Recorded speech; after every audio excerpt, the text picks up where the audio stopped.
Welcome back, PEZ Collectors! Today I have a really special guest on my video here, John Devlin, and as you can see by his hat, it says Cool PEZman because he is John Cool PEZman Devlin. He's been collecting PEZ for a really long time, so I wanted to ask him some questions because I think, especially if you're new to collecting, you might not know who John is, and you might learn some stuff about PEZ collecting over the years, and you might find this video interesting.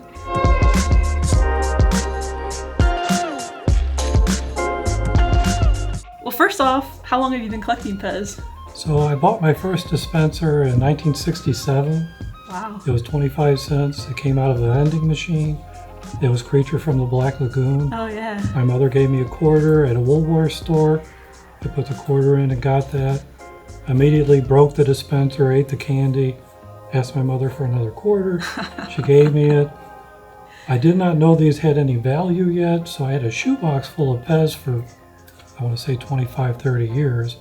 I also collected pinball machines. I would put these dispensers on top of the pinball machines. If somebody shook the machine too hard, the dispenser would fall off, and I'd tell them they're not playing my machine anymore. Then somebody had an auction that had PEZ in it, and I was looking for a Green Hornet PEZ dispenser because I collected Green Hornet memorabilia. And I found out it went for over $100, and I later found out my shoebox full of PEZ was worth $1,000. Oh wow. So then I started putting all the dispensers off the pinballs, put them on a rack, and people really liked them that weren't even pinball players. They just liked seeing all the plastic. So from that point on, I was hooked. Yeah. And that would have been late 1980s. Wow. And then I actually, by 1993, I started a PEZ convention in St. Louis. Yes. That was the Annual National PEZ Convention. We ran that from 1993 to 2014. Wow. So 22 years. 22? Yes. Almost 25. Yes, didn't quite make it. So. That's a long time to be, running a PEZ convention or even just collecting PEZ in general. I mean, it seems like most people I know that collect PEZ have never, they haven't been collecting that long. Right. And so that's really cool because I think you experience more, PEZ history than most people. I like that. Yeah, there's a lot of stories in PEZ, that's for sure. You could probably sit here and talk all day about probably different could. PEZ stuff that happened. And more than people would want to hear, yes, definitely. I'll have to come back. Sure. You're welcome here. You and your husband welcome here anytime. Yeah, so. Thanks. I appreciate he gave me a tour before the interview and this PEZ room, and pretty much everything is awesome. Well, like stuff I've never seen before, or if I have seen it, it's just in pictures of other people's collections, or a lot of the stuff I've seen here I've never seen in real life, I guess. So yes, a lot of people collect mainly plastic. I started out with plastic, and as time went on, I went to the paper and all the other items that are out there. Yeah. Which there is a lot of other things. Yeah. Like the licensed items and stuff like that. Correct. Yeah. You could go on, I guess, for days. Right. Just about like the licensed products and paper. And I myself, I like the dispensers more, but I like the paper stuff. I just don't know what to do with it as much. But I do like how you have a lot of the stuff framed, which it gives me some ideas. So maybe I will have to buy some paper items for my collection. Good. So you said you hosted the St. Louis PEZ Convention for 22 years. Like, how many people attended the conventions over the years? Like, did you get as much attendance as you do nowadays at conventions? Like, how does it compare? Oh, I think the first year was definitely small, less than 100 people. But then by about the 5th convention, we didn't even make enough product, so we had more than 250 people. Wow. We only made enough items for 250, so we had to tell people if you get a packet, we don't have enough stuff for it. So, but that was our best, was 250. Now, I'm talking about people that pre-register. Walk-ins, it's unknown. It's between 100 and 400 or 500 people actually walk in the day of the show. And then we also have room hopping throughout the week anybody can come and do that. Yeah. So, I think my first couple conventions I didn't register because I just didn't have, I was young. I just didn't have like a lot of money to spend on PEZ. Or probably didn't know, just saw it in the paper that there was a convention. Yep. And I went to play bingo and room hop, and those, like, that was the most fun. Like, those are my fun memories of coming to the St. Louis PEZ Convention. Nice. And plus, like, if you attend, you have a chance of winning. You had really cool prizes. Yes, well, thank you. I remember. So it was like, if you did win, you won like a no-foot or something. I don't, like, whatever it was that was really unique or something. Right. So I remember that was always like, oh, you could win. Especially I never played bingo. Like, that was the only place. Yes.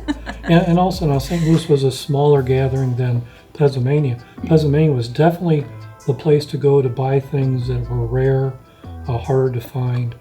And I always went to their convention also. So had a good time. So were they having PEZmania at the same time? Like, what other conventions were there? It was just St. Louis, our Annual National PEZ Convention, and PEZmania at first. And actually, PEZmania started out before mine, like a year or two earlier. And that guy, Richard, called me up and said he was going to quit doing conventions. And David Welch talked me into doing a convention. And it was a good idea, and we did. And once I got all ready to do it, Richard called me up and said, "You don't need to do it. We're going to have one." I said, "Well, I've already committed. Got people paid." And, okay, well, we'll just have two then. All right. And it went from there. Yeah. And now there's lots of conventions throughout the world. And gathering, or they call them gatherings. Yes. Yeah, I always think it's neat. I mean, there shouldn't be a competition between the conventions. I think there's enough collectors to go around to go to each I agree. convention. I never felt that I was competing with anyone. Yeah. Because every convention has its own niche. Yeah, different things that they do differently. Yeah. Definitely mine was more of a, people would say more of like a family gathering, more than if you're very serious and want just a certain high-end PEZmania would be where to go, not Annual National PEZ Convention. Really? We were more playing the games, doing other things throughout the week, having seminars, things like that, which all of them ended up doing things like that too, to a higher degree though. Yeah. I just went to the Michigan PEZ Convention. You were there too. Yes. And the vibe and like the games and everything at that convention is just so different. I mean, we played bingo at the St. Louis PEZ Convention, but it was just different. I agree. But you still go room hopping, you still buy PEZ, so that's similar. Right. But this, like, the stuff you do, I guess, to fill the rest of the time. They're all different. Then right now there's PEZ on the River, and there's two gals that do that, Sandy and Cheryl. They do a fantastic job of that, and somehow they actually have a meal later on where they make all this food.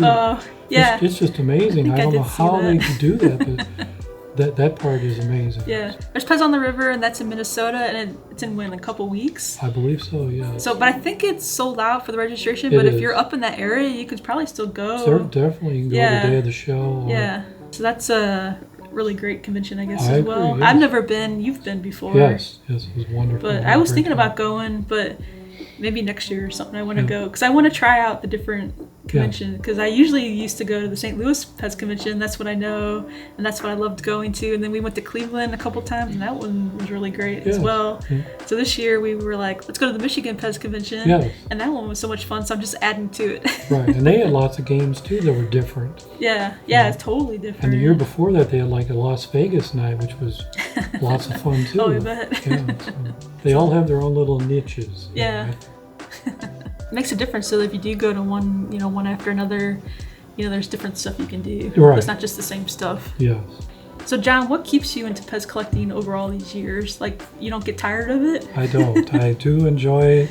Every time there's a convention, or you're talking to other people on the phone, or texting, or the Facebook sites, it just keeps the interest up all the time. Yeah, I always like the Facebook groups, or just like going to the conventions and you interact with people, so it's not just about collecting the PEZ, it's also about the people that you meet. It's definitely the people, yes. Yeah. It seems like PEZ people are a lot more friendly.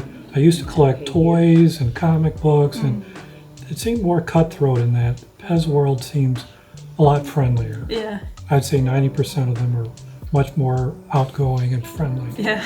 It seems like everybody I've met over the years, especially like if you're buying from people, like they're usually pretty helpful and friendly. I like it. Yeah.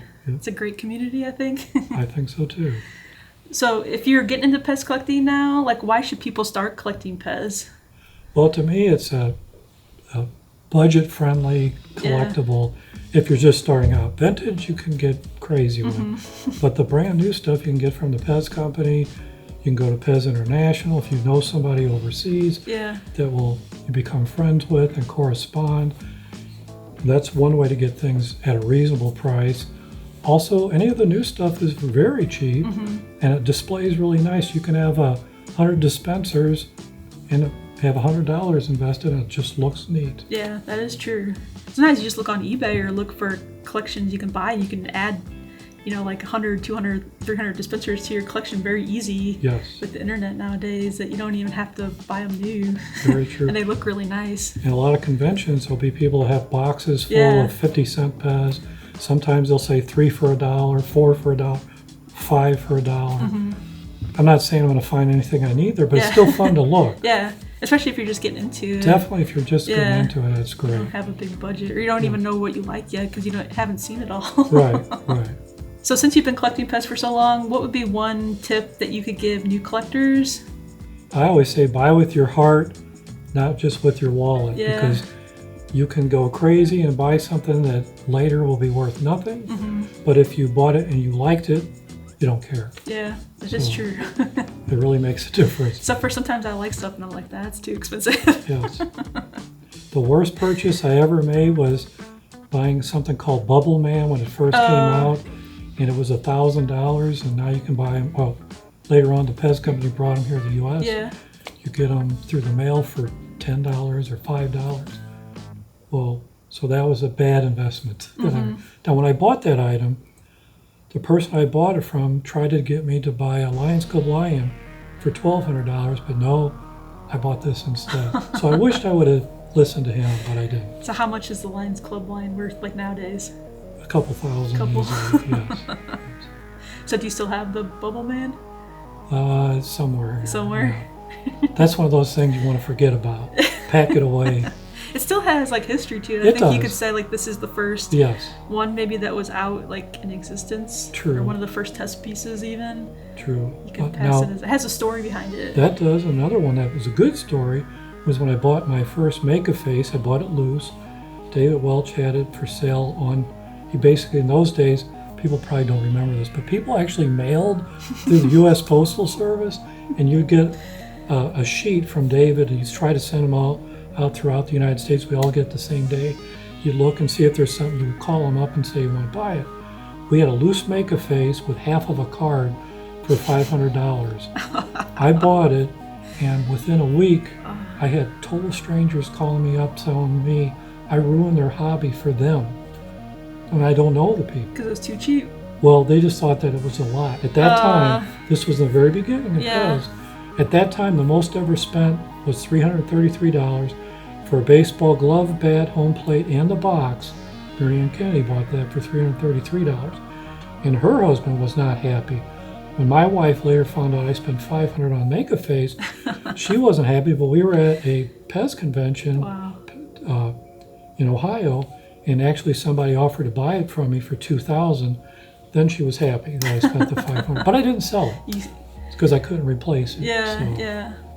So what year was that about, like, that you bought? I want to say that would have been not even in the 90s, late 1990s. Wow. And you mentioned Maryann Kennedy. She was the mother of all collectors. If it wasn't for her, I probably would not have collected PEZ. Really? Yes, because after I started having my little box of PEZ, I got to know her better, and we would make trades all the time, and we became very good friends. And I realized there's more to collecting than just the plastic. Yeah. And she also got me into the paper items, which I found out are 10 to 20 times harder to find than the dispensers. That's another reason I don't have many like the paper or the boxes and stuff like that, because it's hard to find. Like you have to know who to buy it from. Yes. Yeah. So like, do you have like people that you normally buy and trade with, or do you go like all over? Or? Nowadays, it's usually main dealers in the U.S. In the early days, it was basically writing letters back and forth to people in Europe, people in Japan, which was really tough because of the way they write. But now I just get on Instagram. I'm like, do you have any new Japanese mini PEZ? And they're like, yes. Yes. It's much easier now, definitely. Yeah, that's so interesting. I love how like the internet has changed even collecting of anything, not just It has, PEZ. yes. Now at first everybody was happy that the internet was there for this, especially eBay, which some call Evil Bay.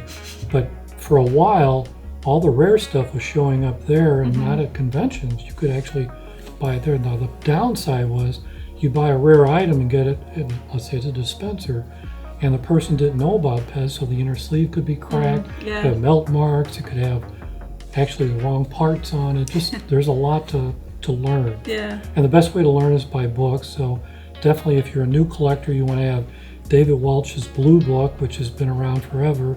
John Laspina has a price guide that's been around. Every year he does that. Those are two things you have to have. And then Sean Peterson has a yellow book that they sell at the Visitor Center, and that tells you a lot more history also of PEZ. Those things are just actually required. that Sean Peterson book, I downloaded it on my Kindle, and a couple months ago I was reading through it, and there's a lot of stuff in there, and I was like, wow, this is so a lot of history, detailed, because because like I think the PEZ history, if no one documents it, everyone's gonna stop collecting over time, and then for various reasons, and then we're gonna lose out on the PEZ history that like new collectors won't have. That's one of the reasons I like making these videos. Is I believe that yellow book, if you want to see like 1973, Mary Poppins came out there, you can find that out from that book. It was a really good book. I haven't read the David Welch one, but that was the next one I was gonna pick up after, and I don't know why I don't have that, because it seems like something I should have in my collection. I was looking at that one on Amazon, I think, to buy as well. Okay, yes. We'll put links in the description below for the books as well, in case you want to pick up any of those books, because anything that you can read, I think, about PEZ is going to be really helpful for collectors, even if you've been collecting as long as I have, or I'm sure there's always stuff you're learning too. Always. So and then other websites like yours, you show us things that I didn't know existed. So I did. Well, for me, it was the pop PEZ. I didn't know that the Dumbo was there. I just didn't know that. So. There's so many pop PEZ. It's crazy. Okay, so rapid fire time. Sure. What was your first dispenser? My first dispenser was Creature from the Black Lagoon. Oh, that's a good one. Which came out in 1967. Wow. That's the one you broke in your story? Did you actually replace it? Yes, I did since then. So now I have 3 of those. So I should only have 1, but no, I just like that one so much. Yeah. And it's so hard to find that one in good condition. Yeah. They tend to have broken teeth or a fin broken. So what's your favorite PEZ dispenser? I don't know if I have a favorite, but I do like Peter PEZ. I like the Fat-Eared Bunny. I like Mr. Ugly. Yeah, those are all good ones. They're all ones that I like. Yeah. And Peter PEZ is probably a $1 dispenser. So for a plain one. Then there's other ones that say Avis from the rent-a-car place. They're a little bit pricier. Or ones that say RICO instead of PEZ. Oh, yeah. On the top. Those are $40. What is is it Rico? What is that? Rico, what is I that believe for? that was Spanish for fish. Okay. Is what I was told. Okay. So I'll say that's what I think too. What PEZ or PEZ item has the best story? Like, tell us a little story about something. So for me, one of the best stories would have been, I was after a PEZ vending machine for many years, and in the early days, is before eBay, I would put ads in the St. Louis Post-Dispatch newspaper trying to get basically anything PEZ. But I would say I was looking for a vending machine. I actually worded that in there, or any of the dispensers that go in the machine. Cool. So I ran that ad for 2 months, got basically nothing. Finally, somebody called and said they had something, and when they talked to me on the phone, it sounded like a Peter PEZ rack that had spots that you pull the candy off, the dispensers off. So I said, well, I'll come to your house and look at it. He said, great. I come there, and it's in his living room, and it's a vending machine. So I'm like, whoa. And he said, are you interested in this? I said, yes, I am. And he said, well, I had 2 of them, but my church had a bazaar on the weekend, and I sold one, but this one's left. And he said, the better one I sold. So I'm looking at him, it looks really good to me. And I said, well, how much is it? He goes, I'm not bargaining on the price, it's $75. What? And I said, I would like to buy that. And so he said, well, how are you going to get it home? Because I had a little car. And I said, I'll have somebody come and pick me up. that has a car, Yeah. a van. And he said, okay, when will he do that? I said, right now, if that's okay with you. I'll call him. He's about a half hour away. Mm-hmm. Okay. So I call my friend, and my friend his name's Mike. Mike's saying to me, John, what's wrong? What's wrong? You sound like you're going to have a heart attack. I said, I'll tell you later. Just come over here with your van. Oh, gosh. So while he's coming with the van, I'm talking to this guy more, and he goes, hey, by the way, that machine has those little guys on the inside of it. They were in the other machine. I took them out, but this one, the locks broke, so I don't know what's in there. I said, okay. So he goes, would you be interested in those? I said, yes. He goes, well, I got them in the back room, but I'm not even going to bring them out unless you're going to buy them all. I said, well, how many are they? Because about 2 handfuls. And how much are they going to be? $5 each, and there's no bargaining on the price. I said, okay, $5. So it comes out, here's a Donald Duck, here's a Mickey, here's a Donald Duck die cut, and then the best one was a Red Knight for $5. Now I'm going to have a heart attack. So I said, yes, thank you very much. I said, are you sure you're happy with these prices? He goes, oh yeah, at the bazaar it was a lot cheaper. Nobody wanted it. I'm like, okay. Cheaper? Yeah, so my friend finally came, and we loaded up the stuff, and we went to the house. We opened up the machine with a drill to see inside there. There was actually a die-cut Donald Duck in there. It was damaged, but still that made it nice inside there. And some Mickey Mouses with no nose. What? So I was very, very, very happy about the whole deal. That's like the coolest PEZ story I've ever heard. Well, I have a lot of other ones that, because now running that ad was $200 and something wasted up to that point. Oh, yeah. But this surely made up for it all. Yeah, so like roughly what's the ballpark figure of how much a vending machine would go for nowadays? Probably the cheapest ones of this style is $5,000. 5,000? Yes. Holy cow. The bad news too is I also collected pinball machines at that time, and a friend of mine had a whole house full of pinball machines, and I did not know he had a vending machine, and he sold it to another PEZ collector, not me, who called me up right away to brag. Like someone you knew? Yes. And her name's Sue, and she got it for less than $100. Oh, wow. And back in those days too, the vending machine then was probably about $1,000 item, but now it's a lot more. And when I say 1,000, that'd be in nice shape. So some of these, all the pieces were rusted, the signs were damaged, sometimes the mechanisms were broke. Those versions would be like $100, but now they'd all be up there because people would refurbish the whole thing. Oh, yeah, yeah. When they're that valuable. Wow, that's so cool. So what year maybe was I want to say this would have been, again, in the 1990s Wow. that this all happened. Wow. And I still have that machine, of course. So Do you have your newspaper ad too? I did not keep that, no. I did for many years, and I've got so much paper items as you've seen. Yeah.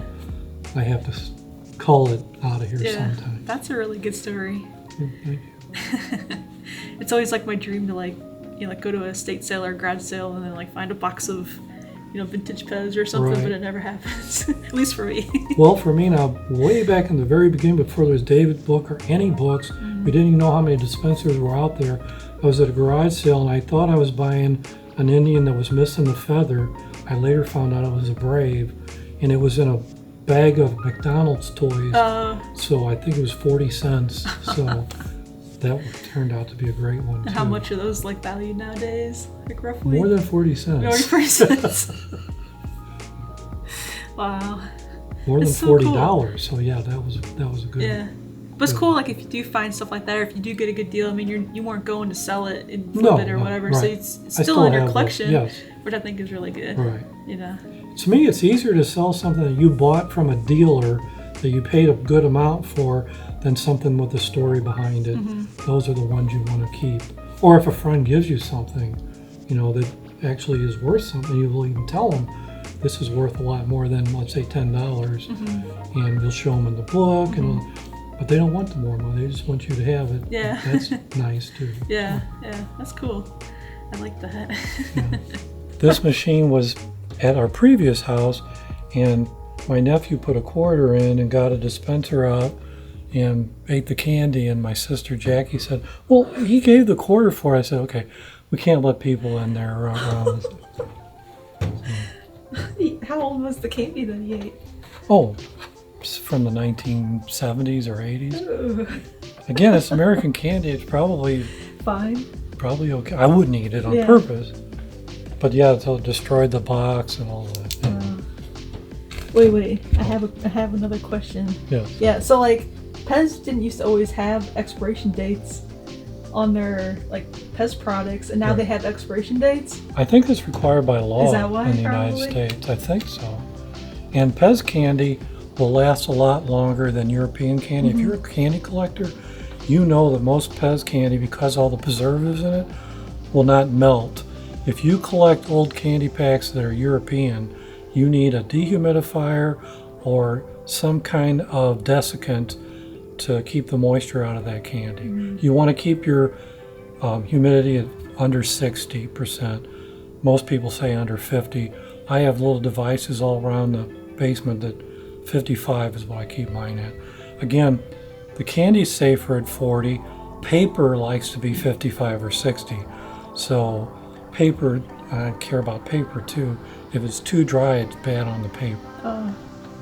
Do you have a cool PEZ item that you want to share with us? Something that maybe we haven't seen like out much? It would be a skateboard. The skateboard, this would be something that said PEZ on the skateboard, and it actually came out in 1991, and it was a European item only, and it was given away free at Disney World in Europe. They had 111 of them, and evidently whoever did the promotion had a lot of them left over afterward, and there was somebody in Europe selling these back then in 1993 or so. And me and about 5 other collectors bought them. You can still find them, and they're a loose one in average conditions, about $300 to $500. When I say average, that means the wheels have been, someone's used it, and so the underneath side it's got some usage. Also, the whole board originally actually has cellophane over it. Very hard to find them like that. So mine has still never been rolled. Even when I got it, people say, "Are you gonna take it outside?" No. Oh, come on. No. And I'm glad I didn't. But I was thinking about it first, not knowing it was as rare as it is. So how long have you had it? I've had that for about 22 years. So did you know like how rare it was when you first bought it? I'm saying it's rare. It's, it's still $500, $600, $700, somewhere in that range for this condition. Again, it's only worth what someone else thinks it's worth. To me, I don't want to sell it. So, if somebody said, "I'll give you $700," well, I don't want to sell it because I don't have another one. So, but there may be a time in my life when $700 sounds more important than the skateboard. So then out it goes, and I'll buy some other PEZ. Yeah. That does happen throughout the years. Things I really like, I might sell for other things in PEZ that I like even better. Yeah, I could see that, especially because everybody, their interests change. Definitely. So over time. Because in the beginning it was all about the dispensers. Then later it was paper, the candy, candy boxes, things in the cellophane, and there'll be people that specialize in that. Some people just collect lapel pins from all the conventions or the ones that PEZ make. So there's a lot of variations of collectors. Yeah. That's what always makes it fun. You don't have to just stick with one thing. Definitely. You could do a little bit of all, or you could do one thing, or find whatever part of the PEZ items or dispensers or paper items that you love, and just go for those. Definitely. There's plenty to collect, really. Yes. Or like you, the Japanese stuff. Oh yeah, I like the Japanese stuff. Well, I like Japanese stuff in general. Like animes. Stuff like that. So, and just Japanese culture. I find it interesting. So. So, final question for today. What is your newest PEZ dispenser? My newest one would be the blue raspberry that I got from the PEZ company. You send away and get it. Yeah, that's a good one. I did just buy that one. Very good. And I like the mascots. Do you have all the mascot PEZ dispensers? Yes, I do. I love them. Yeah, they're pretty hard to get sometimes because you have to go on PEZ.com and know at the exact time that they release them because they don't always tell you. Right. The hardest one for me to get was the mystery one, and Bob Tipton sent me that. Yeah. The white one with the candy. It says mystery candy. You don't know what's in it. I don't think I even have that one. It's a tough one. I see it over there. Yes. I think that one I missed out on. And I don't have the Sweets and Snacks Expo ones either, which are the mascots, but I guess that it's It's kind of a mascot, but it's like the harder to get. Right. Do you have all those? I don't know if I have that one on the wall. I know I have it, but might not be there. I think those are pretty fun, even though they're the same colors. They're something new. Definitely. Something like more collectible, I think. The Cupcake one they have now, it's oh yeah. I think it says 10-year anniversary or something, but it's numbered, and the numbers are on 1 to 1,000. That I like. Yeah, I got one of those. I have one of those too. Were you selected to buy it, or did you buy it after? I bought it after. Oh. I wish I was selected, but no. Yeah, that's a good one. Did you see the Happy Birthday cupcake that they're going to release? Yes, which that was kind of fun. It's a good reason not to take the other one off the card. Oh yeah. I keep all my like limited edition ones on a card just because, well, the graphics on the card are cool, but I think it helps with the value of them down the road. I agree. Not that I'm like gonna sell my collection anytime soon, but you know, eventually. Yeah, I do like carded stuff anyway. Yeah, that's nice. Yeah, me too. Although eventually you get to where you run out of space. Yeah. And then you have to decide what you're going to do next. Yeah. That's where the racks come in handy, where you can stack 4 or 5 dispensers. I need a couple more racks, and I like the way you displayed all your PEZ on your wall here, because thank you. I love just the cards and the graphics on them themselves are just so fun to look at and colorful and everything. So. And that way to display is very easy for anybody. It's just simple J-track that you can get at Lowe's. You know, it's basically used for drywall. Oh, really? But you just tack that on the wall, get your gap, and so instead of spending oodles of money for racks, you're spending a few dollars. Yeah. Each little piece of J-track, I think, is $4 or $5. Oh wow. For 8 or 10 foot long. Did you hear that, Greg? Yeah. So where else can we find you? You were just in the PEZ Outlaw movie that we got to watch at like the Michigan PEZ Convention or at film festivals, and it's going to be in movie theaters and like streaming in like late October, early November, right? That's what I'm hearing. So you're in the movie. Yes, I was lucky enough to make a few scenes in it myself. Yeah, that's pretty cool. happy about that. That'll be fun. So when the movie comes out, you know, go watch the movie, and then you'll see John in it. And come back here and say, "Hi, John. I saw you in the movie." Right. Don't blink or you'll miss me. Yeah. No, it's enough, because I remember like I don't know. It was enough. I was like, oh, there's John Devlin. Maybe just because I know you from... That could be. Yeah. So, John, is there anywhere that, you know, PEZ collectors out in the world can reach out and talk to you? Actually, if they join the PEZ Community, that's a Facebook page, that would be one way to get in touch with me if they wanted to. Also, there's another one called Let's Talk PEZ. Oh, yeah. Yeah. Both of those. Yeah. Yeah, I'm a member of both of those groups, and they're really good. I'll put the link down below in the description too, so you don't have to remember these. Yeah, okay. Okay, so there's 2 other places you can also find me and a lot of other PEZ people, and one of them would be called The Wonderful World of PEZ. I believe Bob Tipton does that one. He's the host of that. And the other one is Positively PEZ, and that one is Drew Lepper. Both of those are wonderful ways to, and they're once a week. One is on a Wednesday night and one's on a Thursday night. And they're both on Facebook? They're both on Facebook, and then they give you a link and so you can Zoom chat. Yeah. So if you want to learn PEZ or just meet other PEZ collectors, I guess those are really great groups to join. But give you a warning, PEZ is part of the talk, but also it could be anything. Yeah. People talk about anything. It's just like a social hour with your friends. Yes. Sometimes it might start at, let's say, 6 or 7. I might get off of it in an hour or 2 and click back on at midnight. They're still there. Somebody might be still on for 2 in the morning. Yeah. Well, and then also there's, which you talk about too, virtual PEZ convention that they have. I think there's another one coming up in a month or so. Yeah. That's always a good site to just see everybody in the PEZ. Yeah, that's a really great, virtual PEZ convention. They had it, a few months ago? Yes. And I did go to that. It was like a Zoom meeting. Yeah. And that was a lot of fun. Yes. That was before I went to Michigan PEZ Convention, because it gave me the convention vibes again. So I was all excited to go out to an actual PEZ convention. But it's a really great place. I got to talk with other PEZ collectors and learn more about collections, because people actually gave tours. True. That was my favorite part. And then those people, it's Landon Proctor and Morgan Reinhardt. Both of those people, now are running the PEZmania. Oh, yeah. So this coming year will be their first PEZmania. Yeah, that's exciting. Where they take over. Yes, I'm looking forward to that Yeah, too. yeah. I think it's always good to have like new blood and Right. new ideas and stuff thrown there, like what already exists, and just make it even better. Yes, but I've always had fun at any convention. Oh yeah, yeah. They're always just, if you're into PEZ at all, definitely go to a convention or a gathering. It's just well worth your time. Yeah, yeah. That's great. Well, thanks for today. I enjoyed the PEZ tour and the PEZ interview. I think I learned a lot just from, coming over here and talking with you. Oh, good. And hopefully I can come back and see more. I told you can come back anytime. Maybe buy some PEZ from you. Well, that could happen. Stranger things have happened. So, and you've bought things in the past. Oh yeah, at the convention. yeah. Well, yeah. I usually buy stuff from you if you're selling stuff at the conventions. Yeah. And thanks for coming by. We appreciate you coming to our house. Yeah, yeah. Yeah, I was so happy you were like, come over for a tour, and I was like, heck yeah. Good. This is like the first time I've actually seen like I've seen collections on, videos and stuff, but it's not like experiencing other people's collections like in real life. Yes.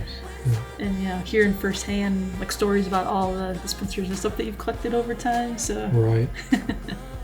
Well, thanks a lot. I really You're appreciate welcome. it, and hopefully everybody enjoyed this video as well. And that's it, I guess. I write to you in poetry with words left on the shelf, full of dust. You